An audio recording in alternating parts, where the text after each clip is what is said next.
Hello, I'm back again.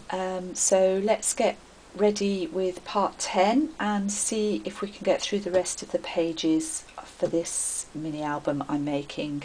First of all though, I have decided to go with the pink, so I'm just going to go through the pages and show you where I've added it. So on page 1 I've put a reinforcement ring in the pink. On page 2, as you saw before, I've added it onto the leaves there. Page 3 has a circle in the pink for one of the flower centres. A little strip along the bottom of this pocket here on page 4. You've seen page 5 with the banner, and now we're going to do page 6.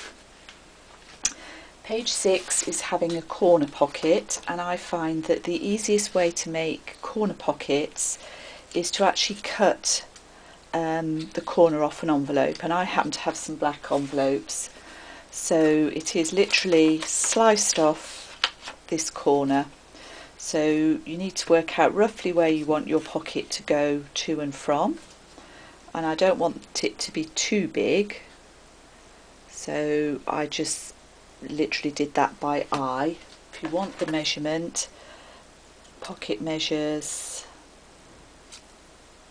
about 2 inches tall by 2 inches wide. We're going to stick that on with score tape. Like that.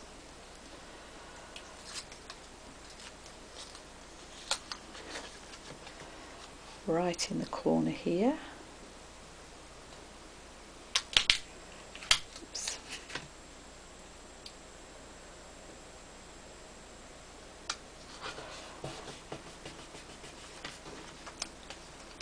So that's well stuck down, okay, and then I've made a tag to fit into this pocket, and the tag measures 2 1/4 inches by 3 3/4 inches.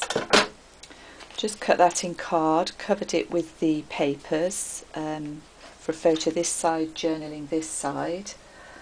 I've snipped off one corner here, turned it over and snipped off the other corner. I can just show you that.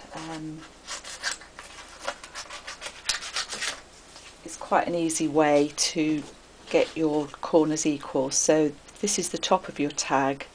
Snip off one corner, take it across to the other side. Sorry, you can't see this very well in black, but line it up into that corner and then snip along, so you've got 2 matching shoulders. I put a little bit of the trim across the bottom of the tag and introduce the pink again here with a reinforcement.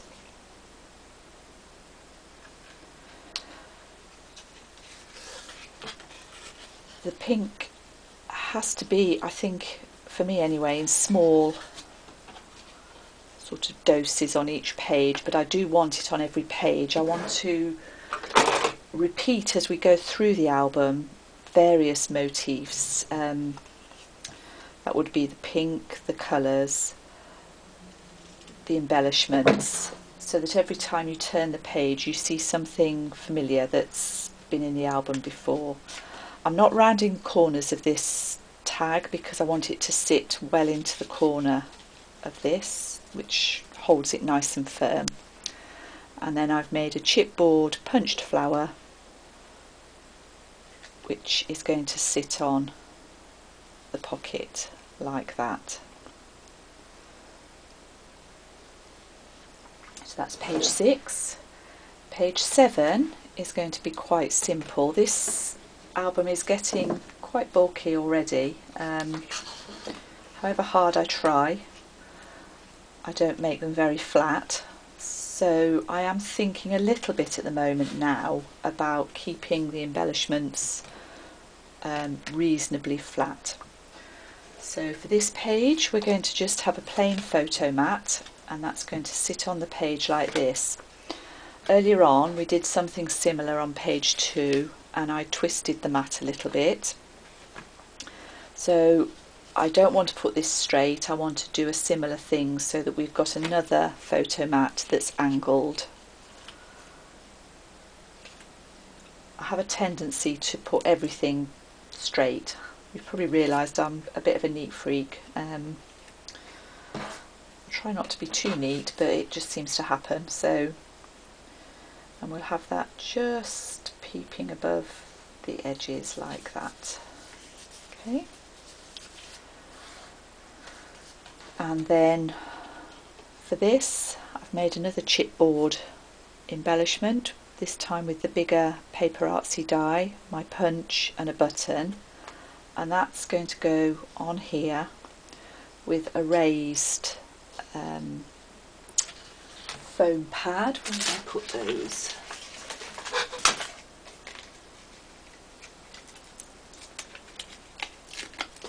Can do that.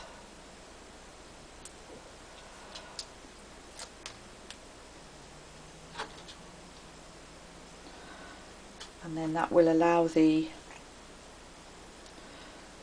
photo to slide under. And here again I've done a pink leaf. I actually did them both pink, but I do prefer just the one dot of pink on each page. So I'll probably stick that something like that when I come to stick it down. Okay, so that's page, where are we? 6, 7 and page 8. Here's a pocket page we did originally with the shaping. This page I've just made 2 tags. The first one measures 2 1/4 by 3 1/2, and it's pattern paper and on one side, journaling paper on the other, and I've done a little pull on this with the flower punch and put the pink paper in the middle, and that just slides in there. And then for the second tag I've cut out the smallest lacy circles, the Spellbinders die, and I've threaded some seam binding through the holes. So I've just put the seam binding into a big needle, if you can see that, but that's the one I used. Threaded that through and just pulled it up and down through each hole. So I went down the first hole all the way round, and luckily it came up through the last one, and then tied it in a bow so that that will slide in there and the bow sits at the top of the pocket. For our 9th page I've made a pocket, and I've cut a piece of card 7 1/4 by 2 3/4, and I've scored it at 3/8 and 3 3/4 along that way, and at 2 1/4 that way. What I've done then is cut out one part of the flap here and this corner here. Just angled the edges a little bit as well, so that when we fold it up, which we're going to do like this,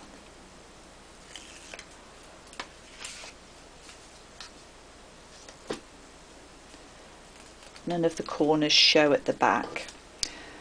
As you can see, I've cut a piece of pattern paper almost the same size as the front here, stuck that on, and then used a hole punch to cut out a bit of a semicircle there. And this is going to sit on the page here. I'm going to attach that with score tape.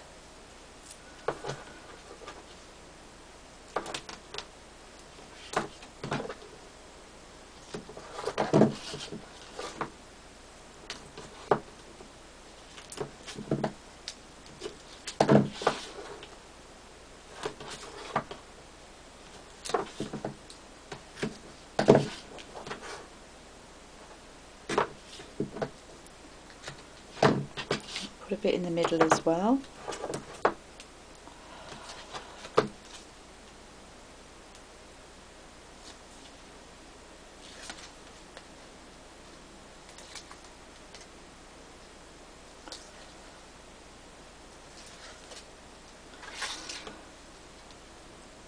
Line that up. Oops.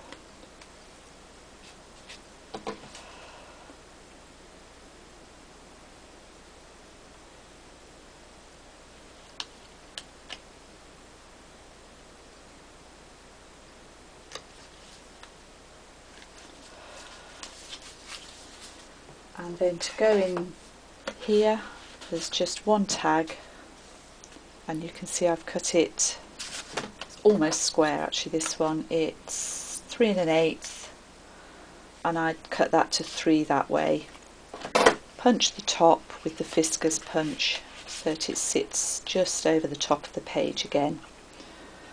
Made another chipboard embellishment, this time using the Tim Holtz smallest flower for the centre. That will sit there raised on a bit of foam tape.